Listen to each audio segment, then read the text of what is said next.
Hi, Peter Savio. I'm back again. I was reading Pacific Business News yesterday and I came across an interesting article titled Winners and Losers in Interstate Moves. And it had a list of the number of people moving in and out of various states and where they're going. And I found it really fascinating because recently there was an article where they talked about Hawaii's total population went down by, I forgot what it was, 12 or 22,000, but there had been dropped in our population in the census. So they said, oh, 22,000 people, had left the state. And of course, that always bothered me because that's the number we're short. But how many people moved in during that period? So we know what the total loss of our local population was. This particular story in the Pacific Business News now did something kind of interesting because they looked at tax returns from 2019 to 2020. And in their example, they're saying that we lost approximately for all counties 30,000 taxpayers 2019 to 2020. And of that, 20,000 new ones moved in. So we had 20,000 people from the mainland move in, and we had 24 or 30,000 total move out. So 30,000 people left, or taxpayers left.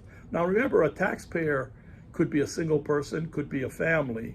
So it's very possible that 30,000 moving out, some of them were families, had husbands and wives filing jointly. So a loss of 30,000 tax filers could actually be 60, 70, 80, 90,000 people left Hawaii. And I suspect that's actually closer to what's happening here in Hawaii, that we're not losing 10,000 and 12,000 or 20,000. We're losing more people, and they're leaving because they just can't afford to live here. And again, we've failed them. Our government has failed them. They haven't solved the cost of living. They haven't solved our housing crisis. And so people have no choice but to leave. They don't want to leave. They're not leaving because it's something they want to do. They're leaving because they have to. And I think that's the tragedy, because it doesn't have to be. We can solve our housing crisis. We can solve our affordability crisis. The problem is the politicians don't get it. They don't get it. And we can solve our cost of living. There's all kinds of things we could do to make it easier for the people here in Hawaii to live and to thrive.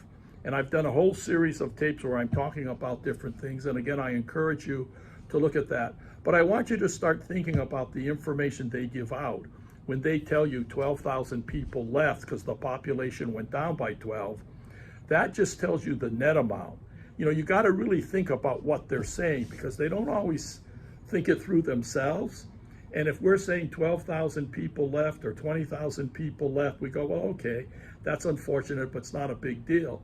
But if that number turned out to be 50 or 100,000, because it's accounted for correctly, and we know who's leaving and who's coming in, then you start to see how our community is basically dying as we know it, and it's being replaced with a new community made out of foreigners and mainland buyers and retirees and probably young couples coming here to work in Hawaii because they really love Hawaii.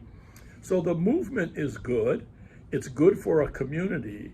But when you have a community where our people are leaving because they have to, that's wrong, that's bad, and it should not be. And we need to do something about it. And that's where you got to speak up at the ballot box.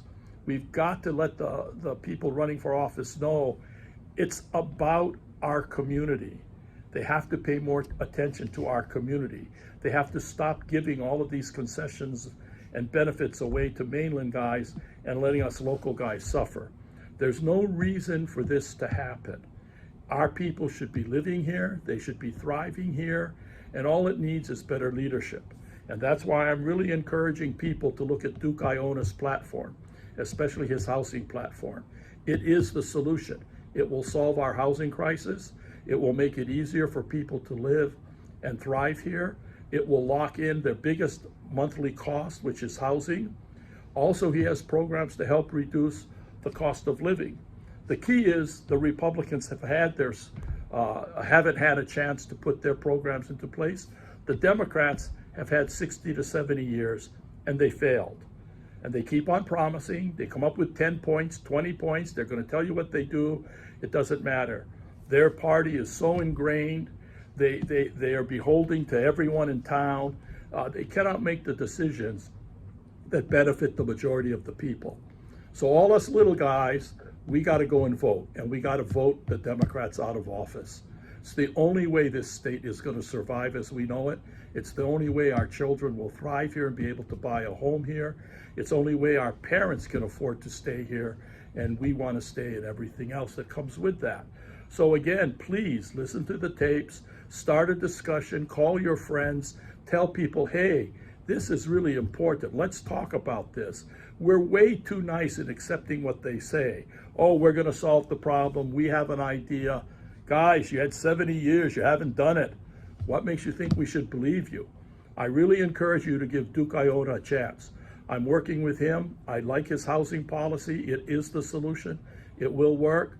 And I know I can help him in terms of cost of living reductions and everything else. So again, I encourage all of you to listen to the tapes and think. Think and dream.